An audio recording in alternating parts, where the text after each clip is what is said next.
ನಮಸ್ಕಾರ ಸ್ನೇಹಿತರೆ. ಆಹಾರವೇ ಔಷಧಿ. ಹಿರಿಯರು 70ರ ನಂತರ ಈ 7 ಪದಾರ್ಥಗಳನ್ನು ಖಂಡಿತ ಸೇವಿಸಿ. ಸ್ನೇಹಿತರೆ, ರಾಧೆ ರಾಧೆ. ನಮ್ಮ ಈ ಯೂಟ್ಯೂಬ್ ಚಾನಲ್ಗೆ ನಿಮಗೆ ಸ್ವಾಗತ. ನಾವು ಹೇಗೆ ತಿನ್ನುತ್ತೇವೆ ಹಾಗೇ ಆಗುತ್ತೇವೆ ಮತ್ತು ಈ ಮಾತು ಸಂಪೂರ್ಣವಾಗಿ ಸತ್ಯ. ವಿಶೇಷವಾಗಿ ವಯಸ್ಸು ಹೆಚ್ಚಾಗುತ್ತಿರುವಾಗ 70 ವರ್ಷ ದಾಟಿದ ನಂತರ ದೇಹದ ಕಾರ್ಯವಿಧಾನ ನಿಧಾನವಾಗತೊಡಗುತ್ತದೆ. ರೋಗ ನಿರೋಧಕ ಶಕ್ತಿ ಕಡಿಮೆಯಾಗುತ್ತದೆ ಮತ್ತು ಮೂಳೆಗಳು, ಸ್ನಾಯುಗಳು ಹಾಗೂ ಜೀರ್ಣಾಂಗ ವ್ಯವಸ್ಥೆಯಲ್ಲಿಯೂ ದುರ್ಬಲತೆ ಬರಬಹುದು. ಅಂತಹ ಸಂದರ್ಭದಲ್ಲಿ ಸರಿಯಾದ ಆಹಾರವೇ ಅತ್ಯಂತ ದೊಡ್ಡ ಆಧಾರವಾಗಬಲ್ಲದು. ನಾವು ಔಷಧಿಗಳ ಮೇಲೆ ಅವಲಂಬಿತರಾಗುವ ಬದಲು ನಮ್ಮ ಆಹಾರ ಪದ್ಧತಿಯನ್ನೇ ಔಷಧಿಯಾಗಿ ಅಳವಡಿಸಿಕೊಂಡರೆ ನಾವು ಆರೋಗ್ಯವಾಗಿರುವುದು ಮಾತ್ರವಲ್ಲ, ನಮ್ಮ ಜೀವನದ ಗುಣಮಟ್ಟವು ಉತ್ತಮವಾಗಬಹುದು. ಸ್ನೇಹಿತರೆ, ಇಂದು ಈ ವಿಡಿಯೋದಲ್ಲಿ ನಾವು ನಿಮಗೆ 70ರ ವಯಸ್ಸಿನ ನಂತರ ಖಂಡಿತ ಸೇವಿಸಬೇಕಾದ 7 ಪ್ರಮುಖ ಆಹಾರ ಪದಾರ್ಥಗಳ ಬಗ್ಗೆ ಹೇಳುತ್ತೇವೆ. ಇವು ನಮ್ಮ ದೇಹಕ್ಕೆ ಔಷಧಿಯಂತೆ ಕಾರ್ಯನಿರ್ವಹಿಸುತ್ತವೆ.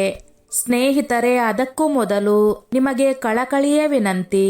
ವಿಡಿಯೋ ಇಷ್ಟವಾದರೆ ದಯವಿಟ್ಟು ಲೈಕ್ ಮಾಡಿ, ಶೇರ್ ಮಾಡಿ ಮತ್ತು ಚಾನೆಲ್ ಅನ್ನು ಸಬ್ಸ್ಕ್ರೈಬ್ ಮಾಡಿಕೊಳ್ಳಿ ಹಾಗೂ ಜೈ ಶ್ರೀ ಮಹಾಲಕ್ಷ್ಮಿ ಎಂದು ಕಮೆಂಟ್ ಮಾಡಿ.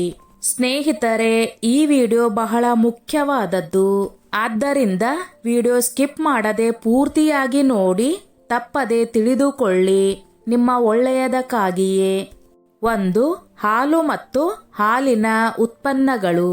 70ರ ವಯಸ್ಸಿನ ನಂತರ ಕ್ಯಾಲ್ಸಿಯಂ ಕೊರತೆ ಸಾಮಾನ್ಯವಾಗುತ್ತದೆ. ಇದರಿಂದ ನಮ್ಮ ಮೂಳೆಗಳು ದುರ್ಬಲವಾಗತೊಡಗುತ್ತವೆ. ಆಸ್ಟಿಯೋಪೊರೋಸಿಸ್ ಅಂದರೆ ಮೂಳೆಗಳು ಪುಡಿಯಾಗುವಿಕೆ ಅಂತಹ ಸಮಸ್ಯೆಗಳು ಉಂಟಾಗಬಹುದು. ಹಾಲು, ಮೊಸರು, ಪನ್ನೀರ್ ಮತ್ತು ಮಜ್ಜಿಗೆಯಂತಹ ಡೈರಿ ಉತ್ಪನ್ನಗಳಲ್ಲಿ ಕ್ಯಾಲ್ಸಿಯಂ ಮಾತ್ರವಲ್ಲ, ವಿಟಮಿನ್ ಡಿ, ಪ್ರೋಟೀನ್ ಮತ್ತು ಫಾಸ್ಫರಸ್ ಕೂಡ ಹೆಚ್ಚಿನ ಪ್ರಮಾಣದಲ್ಲಿ ಕಂಡುಬರುತ್ತವೆ. ಇವು ನಮ್ಮ ಮೂಳೆಗಳನ್ನು ಬಲವಾಗಿಡಲು ಸಹಾಯ ಮಾಡುತ್ತವೆ. ನಾವು ಇವುಗಳನ್ನು ಹೇಗೆ ಸೇವಿಸಬೇಕು? ದಿನಕ್ಕೆ 1 ಗ್ಲಾಸ್ ಬಿಸಿ ಹಾಲು ಖಂಡಿತ ಕುಡಿಯಿರಿ. ಮನೆಯಲ್ಲಿ ಮಾಡಿದ ಮೊಸರನ್ನು ಪ್ರತಿದಿನ ಊಟದಲ್ಲಿ ಸೇರಿಸಿ. ಪನ್ನೀರನ್ನು ಲಘು ತರಕಾರಿಯೊಂದಿಗೆ ಸೇರಿಸಿ ಸೇವಿಸಿ. ಯಾರಿಗಾದರೂ ಲ್ಯಾಕ್ಟೋಸ್ ಇಂಟಾಲರೆನ್ಸ್ ಇದ್ದರೆ ಬಾದಾಮಿ ಅಥವಾ ಸೋಯಾ ಹಾಲಿನಂತಹ ಸಸ್ಯ ಆಧಾರಿತ ಹಾಲನ್ನು ಪರ್ಯಾಯವಾಗಿ ಬಳಸಬಹುದು ಎಂಬುದನ್ನು ನೆನಪಿಡಿ. 2. ಬೀಜಗಳು ಮತ್ತು ಬೀಜಗಳು, ನಟ್ಸ್ ಅಂಡ್ ಸೀಡ್ಸ್. ಸ್ನೇಹಿತರೆ, ಹೆಚ್ಚುತ್ತಿರುವ ವಯಸ್ಸಿನಲ್ಲಿ ಹೃದಯದ ಆರೋಗ್ಯ ಮತ್ತು ಮೆದುಳಿನ ಕಾರ್ಯಕ್ಷಮತೆಯನ್ನು ಕಾಪಾಡಿಕೊಳ್ಳುವುದು ಬಹಳ ಮುಖ್ಯ. ಬಾದಾಮಿ, ವಾಲ್ನಟ್, ಅಗಸೆ ಬೀಜ, ಕುಂಬಳಕಾಯಿ ಬೀಜ ಮತ್ತು ಸೂರ್ಯಕಾಂತಿ ಬೀಜಗಳಲ್ಲಿ omega 3 fatty acid, fibre, vitamin E ಮತ್ತು ಜಿಂಕ್ನಂತಹ ಪೋಷಕಾಂಶಗಳಿರುತ್ತವೆ. ಇವು ಹೃದಯ, ಮೆದುಳು ಮತ್ತು ಚರ್ಮಕ್ಕೆ ಬಹಳ ಪ್ರಯೋಜನಕಾರಿ. ಇವುಗಳನ್ನು ನಾವು ಹೇಗೆ ಸೇವಿಸಬೇಕು? ಬೆಳಗ್ಗೆ ನೆನೆಸಿದ 5 ರಿಂದ 6 ಬಾದಾಮಿ ಮತ್ತು 1 ವಾಲ್ನಟ್ ಖಂಡಿತ ಸೇವಿಸಿ. ಅಗಸೆ ಮತ್ತು ಕುಂಬಳಕಾಯಿ ಬೀಜಗಳನ್ನು ಸಲಾಡ್ ಅಥವಾ ಗಂಜಿಯಲ್ಲಿ ಸೇರಿಸಿ ಸೇವಿಸಬೇಕು. ಎಳ್ಳಿನ ಉಂಡೆಗಳು ಒಳ್ಳೆಯ ಆಯ್ಕೆ.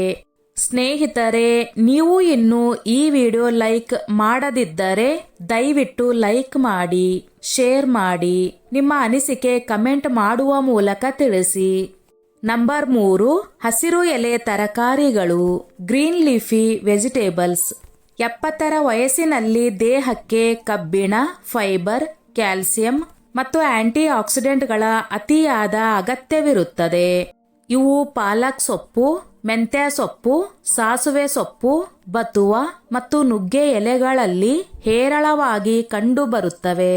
ಪ್ರಯೋಜನಗಳು: ಮಲಬದ್ಧತೆ ಮತ್ತು ಜೀರ್ಣಕ್ರಿಯೆ ಸಮಸ್ಯೆಗಳಿಂದ ಪರಿಹಾರ, ರಕ್ತಹೀನತೆಯಿಂದ ರಕ್ಷಣೆ, ಮೂಳೆಗಳಿಗೆ ಬಲ.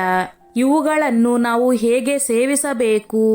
ವಾರಕ್ಕೆ 3 ರಿಂದ 4 ಬಾರಿ ಹಸಿರು ತರಕಾರಿಗಳನ್ನು ಖಂಡಿತವಾಗಿ ಸೇವಿಸಿ. ಪಾಲಕ್ ಸೂಪ್ ಅಥವಾ ನುಗ್ಗೆ ಎಲೆಗಳ ಸಾರು ಬಹಳ ಪ್ರಯೋಜನಕಾರಿ. 4. ಹಣ್ಣುಗಳು.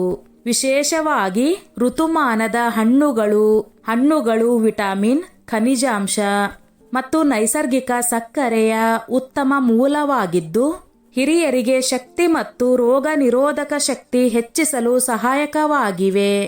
ಪಪಾಯ ಹಣ್ಣು, ಬಾಳೆಹಣ್ಣು, ಸೇಬು, ಪೇರಲ, ಕಿತ್ತಳೆ, ಕಿವಿ ಮತ್ತು ಜಾಮೂನ್ನಂತಹ ಹಣ್ಣುಗಳು ಬಹಳ ಪ್ರಯೋಜನಕಾರಿ. ಇವುಗಳನ್ನು ನಾವು ಹೇಗೆ ಸೇವಿಸಬೇಕು? ಬೆಳಗಿನ ಉಪಹಾರದಲ್ಲಿ ಅಥವಾ ಸಂಜೆಯ ಹಸುವಿನಲ್ಲಿ ಹಣ್ಣುಗಳನ್ನು ಸೇವಿಸಿ. ಜ್ಯೂಸ್ಗಿಂತ ಸಂಪೂರ್ಣ ಹಣ್ಣು ತಿನ್ನುವುದು ಉತ್ತಮ, ಏಕೆಂದರೆ ಅದರಲ್ಲಿ ಫೈಬರ್ ಹೆಚ್ಚಿನ ಪ್ರಮಾಣದಲ್ಲಿ ಇರುತ್ತದೆ. ಸ್ನೇಹಿತರೆ, ನೀವು ಈ ವಿಡಿಯೋ ಎಲ್ಲಿಂದ ನೋಡುತ್ತಿದ್ದೀರಿ ಮತ್ತು ಈ ವಿಡಿಯೋ ನಿಮಗೆ ಹೇಗೆ ಅನಿಸುತ್ತಿದೆ? ಖಂಡಿತವಾಗಿ ಕಮೆಂಟ್ ಮಾಡುವ ಮೂಲಕ ತಿಳಿಸಿ. ಮಧುಮೇಹ ರೋಗಿಗಳು ಮಾವಿನ ಹಣ್ಣು ಅಥವಾ ದ್ರಾಕ್ಷಿಯಂತಹ ಅತಿ ಸಿಹಿಯಾದ ಹಣ್ಣುಗಳನ್ನು ಮಿತಿಯಲ್ಲಿ ತೆಗೆದುಕೊಳ್ಳಬೇಕು ಎಂಬುದನ್ನು ನೆನಪಿನಲ್ಲಿ ಇಟ್ಟುಕೊಳ್ಳಿ. ನಂಬರ್ 5. ಧಾನ್ಯಗಳು ಮತ್ತು ಸಿರಿಧಾನ್ಯಗಳು, ಹೋಲ್ ಗ್ರೇನ್ಸ್ ಅಂಡ್ ಮಿಲೆಟ್ಸ್. ಸ್ನೇಹಿತರೆ, 70ರ ವಯಸ್ಸಿನ ನಂತರ ಮೈದಾ ಅಥವಾ ಪಾಲಿಶ್ ಮಾಡಿದ ಅಕ್ಕಿಯಂತಹ ರಿಫೈನ್ಡ್ ಪದಾರ್ಥಗಳನ್ನು ತ್ಯಜಿಸಬೇಕು. ಇವುಗಳ ಬದಲು ಬಾರ್ಲಿ, ಸಜ್ಜೆ, ರಾಗಿ, ಜೋಳ ಮತ್ತು ಬ್ರೌನ್ ರೈಸ್ನಂತಹ ಸಿರಿಧಾನ್ಯಗಳು ಜೀರ್ಣಿಸಿಕೊಳ್ಳಲು ಸುಲಭವಾಗಿದ್ದು ನಮ್ಮ ದೇಹಕ್ಕೆ ಅಗತ್ಯವಾದ ಫೈಬರ್, ಕಬ್ಬಿಣ ಮತ್ತು ಮ್ಯಾಗ್ನೀಸಿಯಂ ಒದಗಿಸುತ್ತವೆ.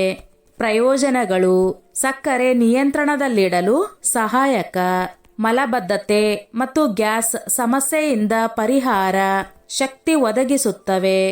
ಇವುಗಳನ್ನು ನಾವು ಹೇಗೆ ಸೇವಿಸಬೇಕು? ರೊಟ್ಟಿಗಳಲ್ಲಿ ಗೋಧಿಯೊಂದಿಗೆ ಒಂದಿಷ್ಟು ಸಿರಿಧಾನ್ಯ ಸೇರಿಸಿ ಹಿಟ್ಟು ಕಲಸಿ. ಬೆಳಗಿನ ಉಪಹಾರದಲ್ಲಿ ರಾಗಿ ದೋಸೆ ಅಥವಾ ಗಂಜಿ ಸೇವಿಸಿ. ನಂಬರ್ 6. ಅರಿಶಿಣ ಮತ್ತು ಶುಂಠಿ, ಟರ್ಮರಿಕ್ ಅಂಡ್ ಜಿಂಜರ್. ಸ್ನೇಹಿತರೆ, ಈ 2 ಮನೆ ಮಸಾಲೆಗಳಲ್ಲಿ ಔಷಧೀಯ ಗುಣಗಳಿವೆ. ಅರಿಶಿಣದಲ್ಲಿ ಕರ್ಕ್ಯೂಮಿನ್ ಎಂಬ ಅಂಶವಿದ್ದು ಇದು ಉರಿಯೂತ ನಿರೋಧಕ ಮತ್ತು ಆಂಟಿ ಆಕ್ಸಿಡೆಂಟ್ ಗುಣಗಳಿಂದ ಸಮೃದ್ಧವಾಗಿದೆ. ಶುಂಠಿ ಜೀರ್ಣಕ್ರಿಯೆಯನ್ನು ಸುಧಾರಿಸುತ್ತದೆ, ಉರಿಯೂತ ಕಡಿಮೆ ಮಾಡುತ್ತದೆ ಮತ್ತು ಶೀತ ಕೆಮ್ಮಿನಲ್ಲಿ ಪರಿಹಾರ ನೀಡುತ್ತದೆ. ಇವುಗಳನ್ನು ನಾವು ಹೇಗೆ ಸೇವಿಸಬೇಕು? ಹಾಲಿನಲ್ಲಿ ಅರಿಶಿಣ ಹಾಕಿ ಕುಡಿಯಿರಿ, ಅಂದರೆ ಗೋಲ್ಡನ್ ಮಿಲ್ಕ್. ಬೆಳಗ್ಗೆ ಎದ್ದು ಶುಂಠಿಯ ಸಣ್ಣ ತುಂಡನ್ನು ಜೇನುತುಪ್ಪದೊಂದಿಗೆ ಸೇವಿಸಿ. ತರಕಾರಿ ಮತ್ತು ಬೇಳೆಯಲ್ಲಿ ಇವುಗಳ ಬಳಕೆಯನ್ನು ನಿಯಮಿತವಾಗಿ ಮಾಡಿ. ನಂಬರ್ 7. ದ್ವಿದಳ ಧಾನ್ಯಗಳು ಮತ್ತು ಮೊಳಕೆ ಬಂದ ಧಾನ್ಯಗಳು, ಪಲ್ಸಸ್ ಅಂಡ್ ಸ್ಪ್ರೌಟ್ಸ್. ಸ್ನೇಹಿತರೆ, ಪ್ರೋಟೀನ್ ದೇಹದ ಮರುಜೋಡಣೆ ಮತ್ತು ಸ್ನಾಯುಗಳಿಗೆ ಬಹಳ ಅಗತ್ಯ ಮತ್ತು ದ್ವಿದಳ ಧಾನ್ಯಗಳು ಇದರ ಅತ್ಯುತ್ತಮ ಮೂಲ.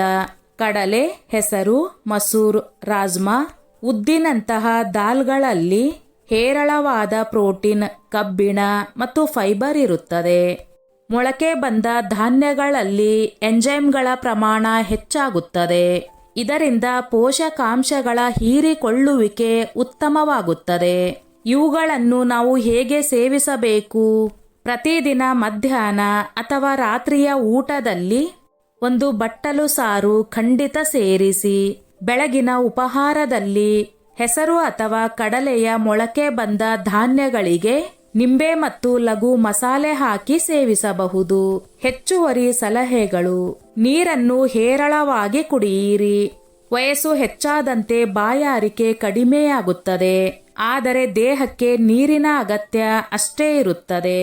ಕಡಿಮೆ ಎಣ್ಣೆ, ಕಡಿಮೆ ಉಪ್ಪು ಮತ್ತು ಕಡಿಮೆ ಸಕ್ಕರೆ ಉಳ್ಳ ಆಹಾರವನ್ನು ಅಳವಡಿಸಿಕೊಳ್ಳಿ. ಮನೆಯಲ್ಲಿ ಮಾಡಿದ ತಾಜಾ ಆಹಾರವನ್ನು ಸೇವಿಸಬೇಕು. ಪ್ಯಾಕ್ ಮಾಡಿದ ಮತ್ತು ಪ್ರೊಸೆಸ್ಡ್ ಆಹಾರದಿಂದ ದೂರವಿರಿ. ಲಘು ವ್ಯಾಯಾಮ, ಯೋಗ ಅಥವಾ ವಾಕಿಂಗ್ ಅನ್ನು ಜೀವನದ ಭಾಗವಾಗಿಸಿ. ಸ್ನೇಹಿತರೆ, 70ರ ವಯಸ್ಸು ಒಂದು ತಡೆಯಲ್ಲ, ಬದಲಿಗೆ ಸರಿಯಾದ ಆಹಾರ ಮತ್ತು ಜೀವನ ಶೈಲಿಯನ್ನು ಅಳವಡಿಸಿಕೊಂಡರೆ ಒಂದು ಹೊಸ ಆರಂಭವಾಗಬಹುದು. ಈ 7 ಪದಾರ್ಥಗಳನ್ನು ನಿಮ್ಮ ದಿನನಿತ್ಯದ ಆಹಾರದಲ್ಲಿ ಸೇರಿಸುವುದರಿಂದ ನೀವು ಸ್ವತಃ ರೋಗಗಳಿಂದ ದೂರ ಇರುವುದು ಮಾತ್ರವಲ್ಲ, ನಿಮ್ಮ ಶಕ್ತಿ, ಮಾನಸಿಕ ಬಲ ಮತ್ತು ನಿಮ್ಮ ಸಂತೋಷವನ್ನು ಕಾಪಾಡಿಕೊಳ್ಳಬಹುದು. ಸ್ನೇಹಿತರೆ, ಆಹಾರವೇ ಅತ್ಯಂತ ದೊಡ್ಡ ಔಷಧಿ. ಈ ಮಂತ್ರವನ್ನು ಮರೆಯಬೇಡಿ ಮತ್ತು ನಿಮ್ಮ ದೇಹಕ್ಕೆ ಅದನ್ನು ಆರೋಗ್ಯವಾಗಿ, ಚುರುಕಾಗಿ ಮತ್ತು ಸಂತೋಷವಾಗಿ ಇಡುವ ಆಹಾರವನ್ನೇ ನೀಡಿ. ಹಾಗಿದ್ರೆ ಸ್ನೇಹಿತರೆ, ಇಂದಿನ ಈ ವಿಡಿಯೋದಲ್ಲಿ ಇಷ್ಟೇ.